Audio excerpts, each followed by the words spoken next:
So, Under the Dice Fest is a tabletop gaming convention that takes place on the East Coast in the United States, and it's hosted by the guys behind the Under the Dice fanzine, basically a tabletop gaming fanzine that focuses more on independent and underground tabletop gaming.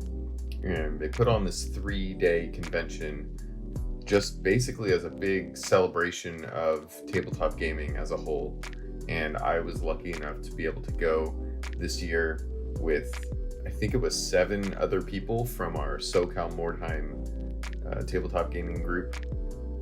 Just a bunch of really cool people who all are really enthusiastic and creative when it comes to Mordheim and tabletop gaming in general. So we flew out. I got to Connecticut on Thursday, arrived at our really nice Airbnb, really big old house out there in the woods, and immediately when we got there, we started prepping warband stuff, filling out rosters, showing off some of our minis, trading stickers, and we got some dinner, and it was just really cool to hang out with all the people in a different setting than just our normal, gaming clubs or gaming stores. So on day 1 of the event, we arrived at the venue, and it was an Elk Lodge in Enfield, Connecticut. And even before we got inside the building, there were people outside just chatting and sharing things. I was given a couple minis before I even got inside the building. Everybody started unpacking all their gear and meeting up with people. I went inside and got to look at a lot of the cool boards that were set up. You'll definitely see more of those later in this video. So I walked around, and there were also a lot of vendors who were setting up around the outside, showing off their cool, unique art. There were a lot of independent game designers and artists and all kinds of different vendors set up around the side.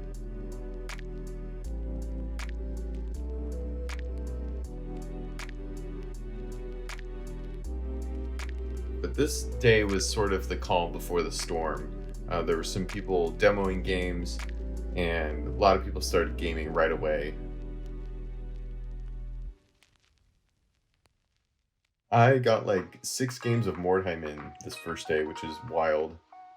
Normally a day of Mordheim usually consists of going to the store after work and playing a game or 2 if I get lucky, but today I got to play 6 games. We weren't doing upkeep or anything, so they were really quick.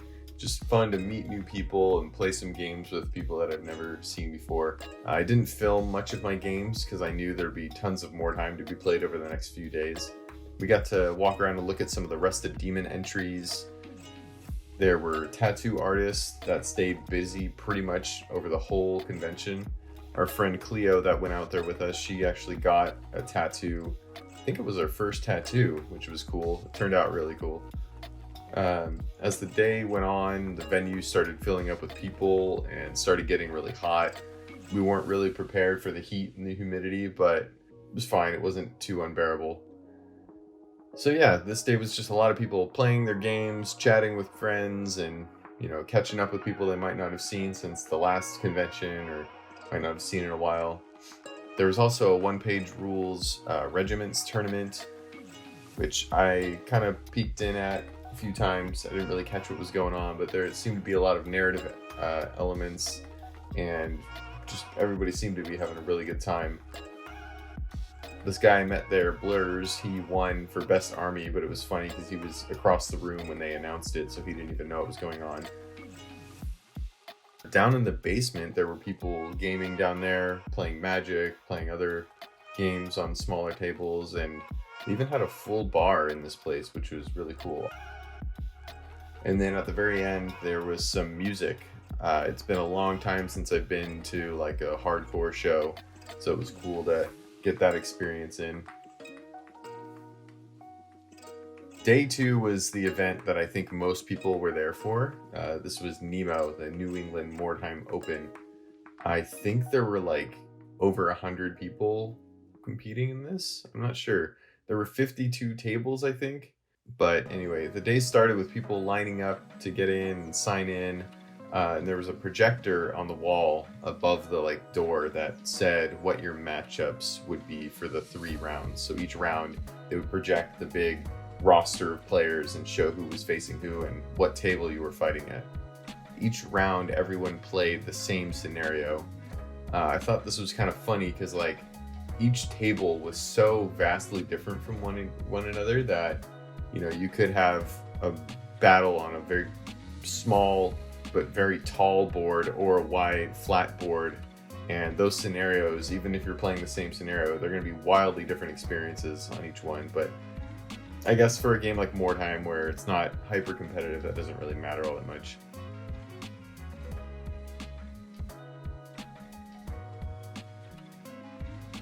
So how did I do in the tournament? I actually didn't play in the tournament. I gave my ticket away to one of our friends who wasn't able to secure their spot. But I was happy to do that because I play Mordheim, you know, I play a couple games a week. And honestly, it was actually really nice being able to just walk around and watch all of the action from the outside. As I was walking around, I could hear people discussing rules. It seemed like there were a lot of new players to Mordheim, which is actually kind of cool. But there were a lot of players who I could hear discussing rules or were frantically flipping through rule books, so I was able to kind of poke my head in and be the little nerdy rules lawyer and tell them how it was. But I think everybody was pretty appreciative because it helped the games move along a little faster. Speaking of rules, there was something I noticed that I really couldn't help but laugh at as I was walking around. So in the middle of the day, during one of the breaks, there was a medieval combat group that showed up to like demonstrate some real, you know, medieval combat and full armor and weapons. And it was cool because like this is the kind of fighting that the warriors in our Mordheim games are supposed to be doing. But I found this funny because like while our battles are supposed to look like these medieval warriors going at it,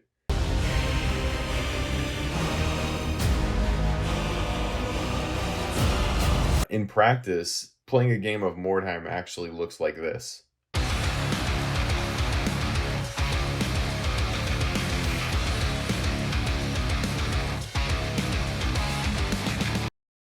So, needless to say, the battles were very intense, and while the players were going through their battles, behind the scenes, the judges for the Rusted Demon Awards were hard at work looking at all the entries. It seemed like they were very, very considerate towards every single entry. I could see them taking their time with each one, turning it around and scrutinizing all the little details. So I was actually kind of impressed by how seriously they were taking it.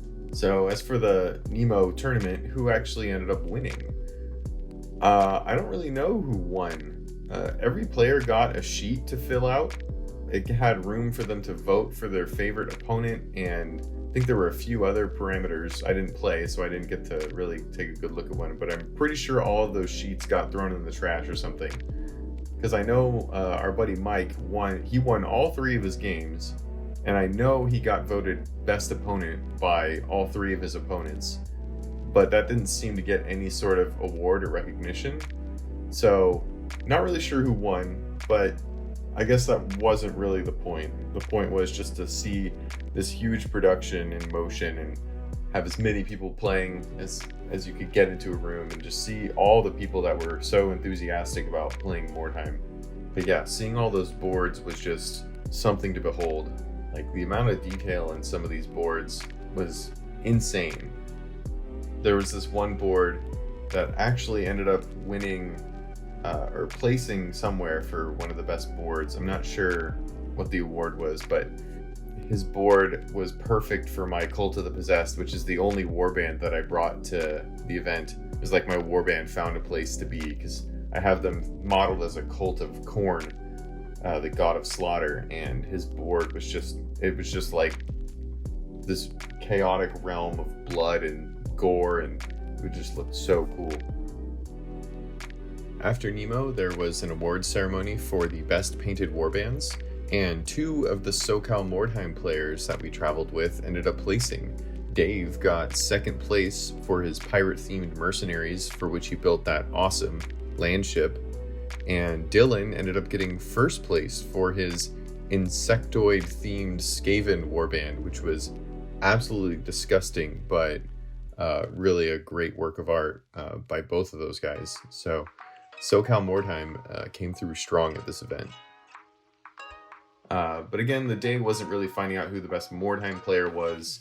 You know, that's like asking who's the best at rolling dice. I think everybody won in the end because, I mean, look how cool this event was. So after NEMO, I played a demo of Wild in the Streets by my buddy Chris from Slow Death Games. That was fun. We didn't play any like specific scenarios. We were just set up a few of the little groups of, you know, punks and goths and hooligans and whatnot, and just slugged it out, which was it was a fun time.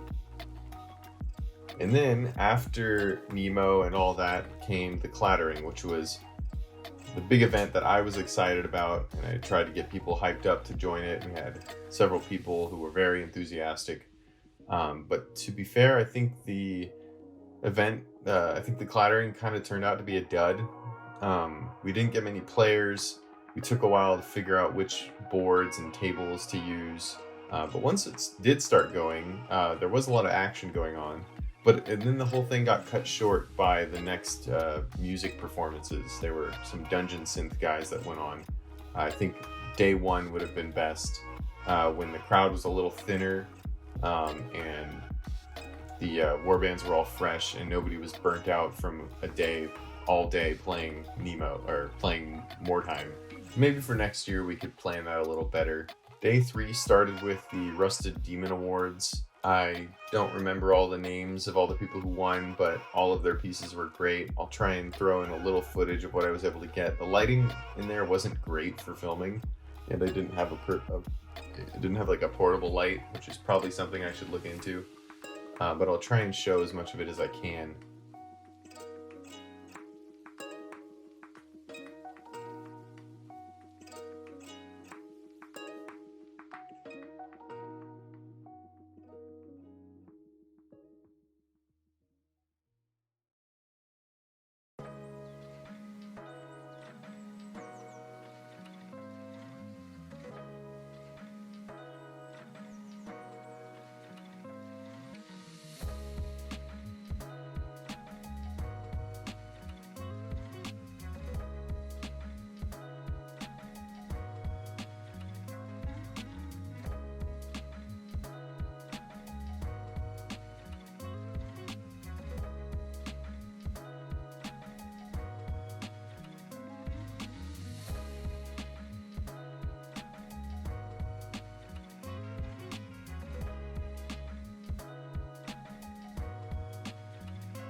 And our friend Dylan managed to win one of the categories for Rusted Demon. It might have been like large fantasy or something, but he made this really cool Nurgle plague cart looking thing. This guy Tanner won the coveted flail, the Berserker flail, I think they called it, for the best in show piece or something like that. And he had this really cool diorama of this dwarf sitting on a toilet, and the sewage system and the subterranean tunnels underneath with like creatures. And then you have this little story about how dwarves set up plumbing and stuff when they're mining out tunnels and stuff. After Rusted Demon was the Flames of Orion tournament. It looked like everybody who played that had a really good time. I think there was a narrative thing going on throughout the whole tournament there, but it was a pretty fun game. I actually didn't play any there, but I've played it since, and it's fun to customize your mechs. And the heat mechanic is really fun because if you use your mech too much and you don't vent your heat or manage your heat, you can go kind of nuclear and blow up your, you know, neighboring mechs, and it could be like chain reactions of the whole board blowing up, and it's a pretty fun system. And the winners of that tournament, I think, got these like plexiglass or like plastic Flames of Orion rosters. I wandered down to the basement at one point, and there was this guy down there, Dylan, who goes by Void Halation online, and he had this awesome photo booth set up for anyone that wanted kind of professional pictures of their warband, and he was doing this completely for free, which was wild. I think he taught a class about miniature photography earlier, So we had the setup, lingering after that, and basically anybody who wanted to walk down and get some really cool photos of their warband could do so, which I definitely took advantage of. Just the fact that he shot and edited the photos for pretty much anyone who wanted was pretty dang cool. I think Dylan also won the award for Best Mordheim board. He had some really cool lighting. Massive kudos to this guy. I then chatted to Blurs and Dave for a bit about terrain building. It was cool to pick his brain. He's also a creator on YouTube. He does videos about terrain building, and then our buddy Dave is our resident terrain master for the SoCal Mordheim group. He does really cool, awesome handmade buildings. It was cool to pick their brains and share my own ideas and just chat for a while. I don't think I played anything else on day 3 except for one round of Hero Realms deck builder with Chris from Slow Death Games. And I think I needed this day really to relax and just hang out, because gaming conventions are a lot. You can burn yourself out pretty quickly. You're on your feet a lot of the day. There's a lot of noise, a lot of new people. Overall, I had a great time over those 3 days. So for the title of this video, I ask, why Mordheim? Why is Mordheim such a draw for people still, even after it's been out of print for over 20 years? And before I think I come up with my own answer, I wanted to better find the words by hearing what other players said about that. What drew me to Mordheim was definitely 1, the community, 2, the terrain. And I really stuck around because of the narrative element of it, The fact that your people can win but somehow still get taken out of action and losing like limbs and stuff is just so provocative. It's such a fertile ground for storytelling. Okay, so what draws you to Mordheim? Oh man, I love it. The rule set, simple, easy to teach new people, wild, fresh. Oh, every game something crazy happens, so that's for me. Cool. Real easy to pick up and just fun skirmish game. I really just like the ability to use whatever models that I want to use. It lets me kind of explore what I already have and be like, oh, well, I could use this for that, and then really make each one unique. I think it's all vibe. I mean, the boards, particularly here, are amazing. The artwork in the books just like captivated me ever since I was a kid. And I think the scene that is into it is cool. There's something about it that really captures sort of the kind of fantasy Chernobyl / Y2K panic of when the game was created. Even for its era, a very fantastic, quote unquote, grimdark Warhammer aesthetics. It really captures a lot of the weird and macabre, almost Boschian type elements of Warhammer fantasy that a lot of us grew up with. What draws you to Mordheim? Freedom to be creative. I could take any like D&D fantasy trope and shove it into the game and make it really gross and cool. And then I can actually tell a story. I like that it's a small model count. I come from like 40K in fantasy, and I got tired of having to build 80, 90, 100 piece armies and whatnot. And then it's just more narrative, like, fun things happen, like the vampire that stubs his toes and falls and breaks his neck. I mean, just random little things. It's just so many different ways to have fun. I've been playing Mordheim since it came out in 1999. It was an extension of Dungeons and Dragons, and it looked fun, so I jumped in. Just it's getting my creative juices flowing, and it's really satisfying. I was talking to somebody earlier and saying it's almost like a drug that get that creativity flowing, and it just feels so good.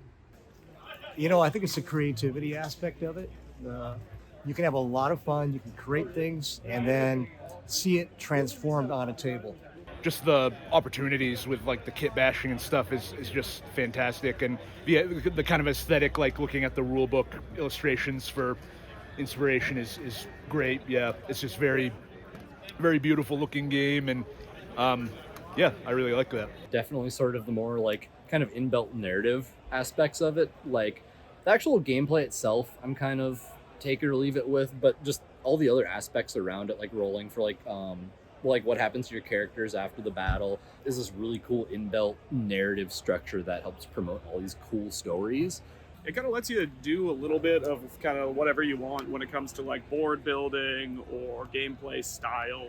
It kind of lets people do whatever they want, and especially on such a small scale where they can really like build out this thing, but they also don't need to commit to I'm building out this 6 foot by 4 foot table, or like this Yeah. massive piece that, okay, well now what am I gonna do? Put it on the roof of my car? Level of character that you can get just with advancements between different games. Heroes falling, taking a wound, and dying, but then your scrappy little henchman ends up punching way above his weight. Really tell a story that you're not going to be expecting and can be really fun memories. I really like the creative aspect of Mordheim.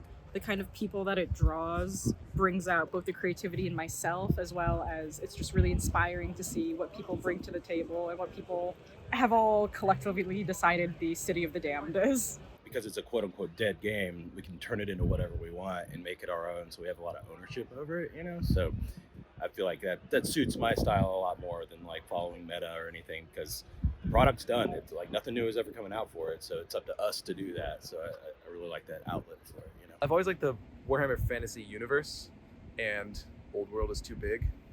And I love I like that you can get weirder with it than with a full army. And then obviously the community, can't beat the community.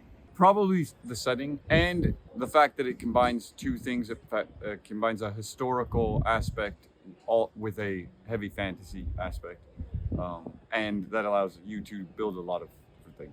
Absolutely the community, 100%. And I think that Under the Dice Fest hosting NEMO makes so much sense, because it is a game that truly only exists at this point anymore because of community, because people have decided that they want it to exist, just like people have actively decided that they want to put in the effort to come together to make indie things, to make indie games, to make weird art and do that together. So I think that NEMO and Under the Dice Fest, it makes so much sense. It's just all about the community. The people that play it, I think, honestly, is the thing that draws me to a game like Mordheim. I think it's the only thing that draws anybody to any games is just the people that are playing it and like what they're playing it for, which is to have a good time. So Mordheim is like a really fun game to play with people who are cool and want to have a good time. It's really low stakes and it's really fun.